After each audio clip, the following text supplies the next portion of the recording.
সবাইকে স্বাগত জানাচ্ছি। আমি ফিরোজ তোহা। শুরুতেই সংবাদ শিরোনাম। আমন্ত্রণ জানাচ্ছি আপডেট সংবাদে। শুরুতেই জানিয়ে দিব গুরুত্বপূর্ণ শিরোনাম, এরপরেই থাকবে বিস্তারিত। মানবতা বিরোধী অপরাধের মামলায় শেখ হাসিনার রায় কবে জানাবে আজ। আরও জানিয়ে দেব সিরাজগঞ্জের চলন্ত সিএনজিতে আগুন। আরও থাকছে পেট্রোল বোমা সহ নিষিদ্ধ ছাত্রলীগ ও স্বেচ্ছাসেবক লীগের ৩ নেতা আটক। সর্বশেষ জানিয়ে দেব মধ্যরাতে পল্লবী পরিবহনে আগুন। এতক্ষণ শুনছিলেন গুরুত্বপূর্ণ সংবাদ শিরোনাম, এখন জানিয়ে দিব বিস্তারিত। মানবতা বিরোধী অপরাধের মামলায় শেখ হাসিনার রায় কবে জানাবেন আজ। জুলাই গণ অভ্যুত্থানের সময় হত্যা সহ মানবতা বিরোধী অপরাধের অভিযোগে ক্ষমতাচ্যুত প্রধানমন্ত্রী শেখ হাসিনা সহ ৩ জনের বিরুদ্ধে করা মামলার রায়ের তারিখ ঘোষণার জন্য দিন ধার্য করা হয়েছে।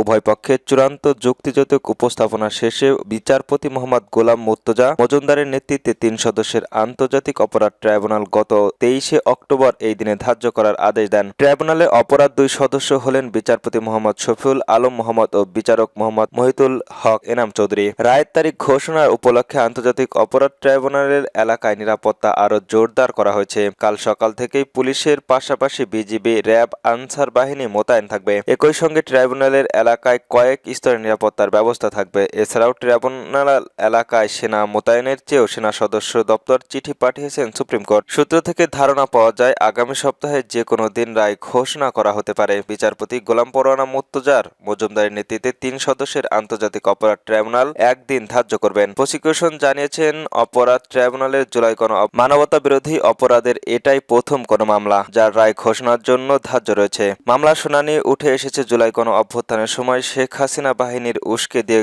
গৃহবধূ ও গৃহযুদ্ধ লাগানোর চেষ্টা করেছিল। জুলাই গণ অভ্যুত্থানে সংঘটিত মানবতা বিরোধী অপরাধের ট্রাইব্যুনালে অপরাধে শেখ হাসিনা সহ ৩ আসামির বিরুদ্ধে করা প্রসিকিউশনের মামলায় বিচার, শুনানি ও সাক্ষ্য প্রমাণ এমন ভয়াবহ চিত্র উঠে এসেছে। জুলাই আন্দোলনের শহীদ পরিবারের সদস্য, আহত ব্যক্তি ও চিকিৎসক সহ মোট ৫৪ জন সদস্য সাক্ষ্য দেন। তাদের স্বাক্ষর জুলাই গণহত্যার নৃশংসতা, আওয়ামী লীগের সরকারের সময়কার গুম খুন হওয়া নানা ভয়ঙ্কর নির্যাতনের চিঠি উঠে এসে। প্রসিকিউশন জানিয়েছেন ট্রায়ালের যেসব সাক্ষ্য ও প্রমাণ উপস্থাপনা করা হয়েছে তা পৃথিবীর যে কোনো আদালতের আসামির অপরাধের প্রাপ্য প্রদান করার চেষ্টা। প্রসিকিউশন শেখ হাসিনা সহ ৩ আসামির সর্বোচ্চ শাস্তির কামনা করেন। সিরাজগঞ্জের চলন্ত সিএনজিতে আগুন। নারায়ণগঞ্জ সিটি কর্পোরেশনের ৯ নং ওয়ার্ডের একটি চলন্ত সিএনজিতে আগুন দেওয়া হয়েছে। বুধবার ১২ নভেম্বর রাতে নারায়ণগঞ্জের সিরাজগঞ্জের জালকুড়িতে যুব উন্নয়ন অধিদপ্তরের অফিসের সামনে এ ঘটনা ঘটে। জানা যায় জলকুড়ি যুব উন্নয়ন অধিদপ্তরের অফিসের সামনে অজ্ঞাত ২ মোটরসাইকেল আরোহী একটি চলন্ত সিএনজিতে অগ্নিসংযোগ করে দ্রুত ঘটনাস্থল থেকে পদত্যাগ করেন। ফলে তাৎক্ষণিকভাবে তাদের নাম পরিচয় জানা সম্ভব হয়নি। এ বিষয়ে সিরাজগঞ্জ থানার ভারপ্রাপ্ত কর্মকর্তা ওসি মোহাম্মদ শহীনুর আলম বলেন, আগুন দেওয়ার ব্যক্তিদের পরিচয় জানা সম্ভব হয়নি। সিএনজি চালকও বলতে পারেনি। তারা তদন্ত করে আইন অনুসারে পদক্ষেপ নেবে। পেট্রোল বোমা সহ নিষিদ্ধ ছাত্রলীগ ও স্বেচ্ছাসেবক লীগের ৩ নেতাকে আটক। গাজীপুর সদর উপজেলায় ভাওয়ালগড় ইউনিয়নের বারচেলিয়া এলাকা থেকে নিষিদ্ধ আওয়ামী লীগের ২ ও স্বেচ্ছাসেবক লীগের ১ নেতাকে আটক করেছে জয়দেবপুর থানা পুলিশ। আটক ব্যক্তিরা হলেন ভাওয়ালগড় ইউনিয়নের ছাত্রলীগের সভাপতি নোমান, দপ্তর সাধারণ সম্পাদক আকাশ, ভাওয়ালগড় ইউনিয়নের স্বেচ্ছাসেবক লীগের যুগ্ম আহ্বায়ক রাসেল। স্থানীয় সূত্রে জানা যায় বুধবার ১২ নভেম্বর রাত ৯টার দিকে স্থানীয় জনতার ওই ৩ জনকে সন্দেহ করলে আটক করে দেন। পরবর্তীতে তাদের ব্যাগ তল্লাশি করে একটি প্লুটোন বোমা দেখতে পেয়ে পুলিশকে খবর দেন। পুলিশ ঘটনাস্থল থেকে ৩ জনকে আটক করে থানায় হেফাজত করে নিয়ে যান। জয়দেবপুর থানার ভারপ্রাপ্ত কর্মকর্তা ওসি তৌহিদ আহমেদ বলেন, আটককৃতদের থানায় হেফাজতে নেওয়া হয়েছে। তাদের বিরুদ্ধে আইনগত ব্যবস্থা প্রক্রিয়াধীন রয়েছে। এবার মধ্যরাতে পল্লবী পরিবহনে আগুন।